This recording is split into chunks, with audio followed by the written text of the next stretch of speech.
கைய தொட்டு கிட்டா ஓடி போகும் காய்ச்சலடி. போதை என்பது ஒரு பாம்பு விஷம்.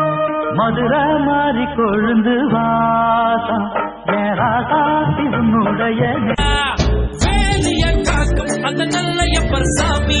வேலையாயிருப்பான் நீ விரும்பி வந்தா சாமி.